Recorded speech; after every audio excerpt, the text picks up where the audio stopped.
faire le numéro 21 de la page 80, NYC.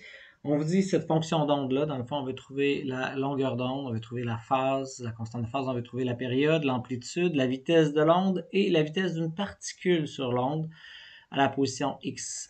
1 cm étant 0,5 secondes après le début. Fait que commençons avec le début. Ici, on se rend compte que ça ici, c'est K. Donc, K, c'est 2π sur la longueur d'onde. Ça veut dire que 0,4 est égal à 2π sur la longueur d'onde. Si je veux la longueur d'onde, ça va être 2π divisé par 0,4. Donc, je vous laisse pitonner. Maintenant, au niveau de la phase, on a ça. Donc, on sait 0,8 rad. Ici, c'est en centimètres d'ailleurs, parce que c'était spécifié dans la question. Au niveau de la période, si je m'en vais devant le temps, donc on sait que ça, c'est oméga t. Donc, oméga en tant que tel, ce que ça va donner, ben, on sait que oméga, c'est 2π sur la période. Donc, en bout de ligne, ici, 50 va être égal à 2π sur la période. Donc, la période est égale à 2π divisé par 50. Je vous laisse pitonner, encore des secondes. Maintenant, l'amplitude. L'amplitude, c'est ce qu'on a devant ici, donc 0,02 cm. La vitesse de l'onde, ben, la vitesse, c'est la distance qu'a parcouru l'onde pendant combien de temps? Elle parcourt une longueur d'onde en une période de temps t. Donc, elle parcourt une longueur d'onde divisée par une période de temps t. Donc, la vitesse de l'onde, tout simplement ici, on va avoir 2π sur 0,4, tout ça divisé par 2π divisé par 50. Les 2π s'éliminent, ça fait 50 divisé par 0,4. Ça va être des centimètres par seconde.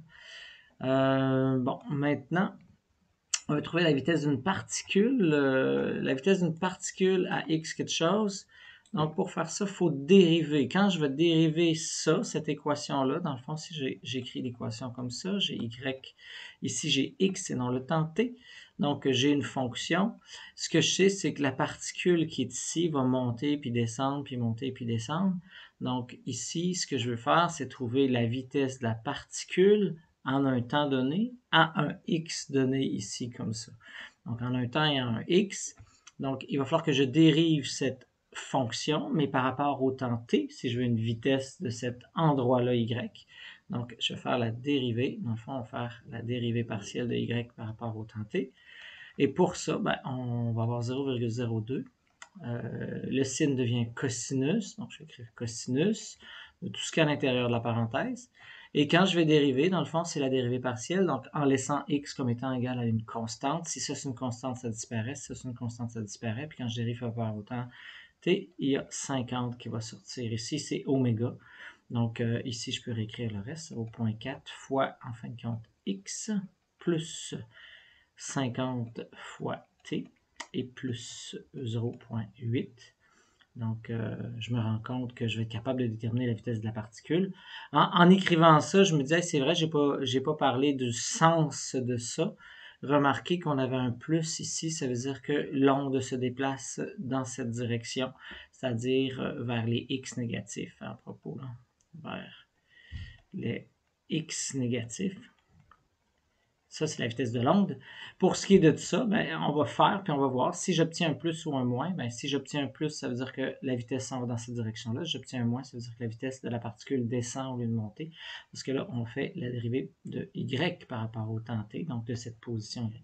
Bon, là, maintenant, faisons-le. Ça veut dire que là, si je veux x égale à 1, ça va faire 0,02 fois 50 cosinus de 0,4 fois 1. Plus 50 fois 0,5 plus 0,8. Donc, après pitonnage. Donc, ça me donne carrément, je n'ai pas vu, mais ça me donne 1. Après, il me reste le cos, donc 0,4 plus 25 plus 0,8. Le cosinus de ça, en radian, naturellement. Donc, j'arrive à 0,48, 0,4825. Ça va être des centimètres par seconde parce que tout est en centimètres. Et c'est positif, donc ça va vers le haut.